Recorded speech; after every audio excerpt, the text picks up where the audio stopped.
Joining us now live from Israel is NBC News chief foreign correspondent Richard Engel. Richard, good to see you. Obviously, at the G7 last night, talks about what's happening there in Israel. First and foremost, the president flew all night. Doesn't look like he got any sleep on Air Force One. He is just back in the White House. He's gathering security officials this morning to talk about the situation. Give us an update from the ground there.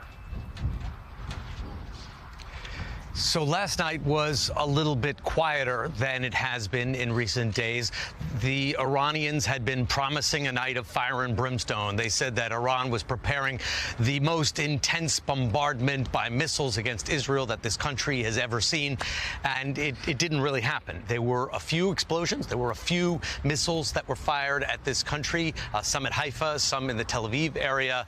This is where one of them managed to get through the Israeli security net, through the air defenses, and I can show you what it did. You know, when we talk about these ballistic missiles, they are extraordinarily powerful. This is the crater that one of them caused just a few hours ago. I heard the explosion. It's probably 15 to 20 feet deep, and it didn't cause any deaths, didn't cause any injuries here, but it did cause some damage, mostly to this bus depot. It charred all of these buses, and luckily nobody appears to have been here at the time. Nobody was on these buses. It was more or less a parking lot. But had it hit an apartment building, as it did yesterday, also not very far from here, a very different situation. So Israelis are on edge. The Israelis do feel that they have the upper hand. They have the upper hand militarily, as you've been talking about. The Israeli Air Force says it now has complete freedom of operation over Tehran, but the Iranians are still firing some missiles at Israel, but last night on a relatively small scale, not this massive attack that they had been threatening. And one thing, Joe, you mentioned earlier about the concern that these early military successes that Israel is having, will it give it a false sense of security? Will it lead to more action? Is there a 2002 dynamic here?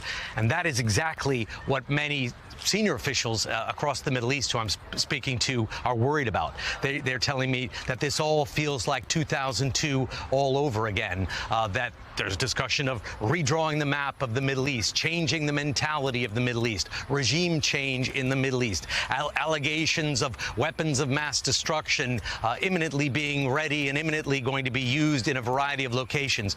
And not here necessarily in Israel, but across the Arab world, I'm hearing this on a daily basis. People are worried, are we back in 2002? Are we back in 2003 all over again? Richard, this is David Ignatius in Washington. Just curious what you're hearing from Israeli officials and the people that you're talking to about this question you were just discussing. How does this end? Do Israelis see this conflict going on until effectively there's an Iranian surrender? Would they be disappointed if President Trump moved into a serious negotiation with the Iranians for some kind of new deal?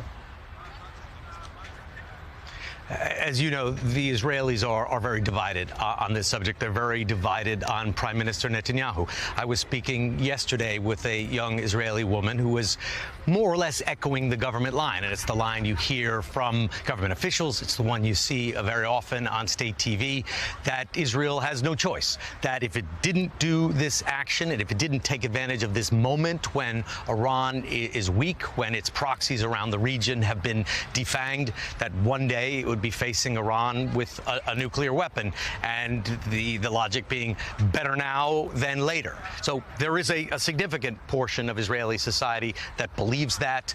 People on the street believe that, and that is the government's line. But there are others who don't trust Netanyahu, who don't trust his intentions, who worry that he's acting for his own political motivations, and they see scenes like this every day, and they say enough is enough. We're fighting in Gaza, they're fighting in Lebanon, they're fighting still or occupying parts of Syria in the Golan Heights, and now in an open war with Iran with no apparent end in sight. And the war in Gaza is often getting over overshadowed by all of this. It is continuing at a ferocious pace. According to medical officials, just today, more than 50 people were killed while they were trying to gather food. A medical official told NBC News that they were hit by drones and artillery as Palestinians were waiting to collect basic supplies, food primarily, and that hospitals in the area, because of this latest attack that is describing as a massacre, that the hospitals are overwhelmed. So this country is at war on multiple fronts. It is facing protests. It is facing international backlash. Some airlines no longer fly to Israel, not just because the airspaces are closed right now, but for political reasons. So there is a segment of the society that would like to wrap this up and see an exit strategy. But it's unclear to say which is in the majority. But the government is certainly saying that this is not a war of choice, but a war of necessity. All right, NBC News foreign correspondent Richard Engel, thank you very much for your reporting this morning.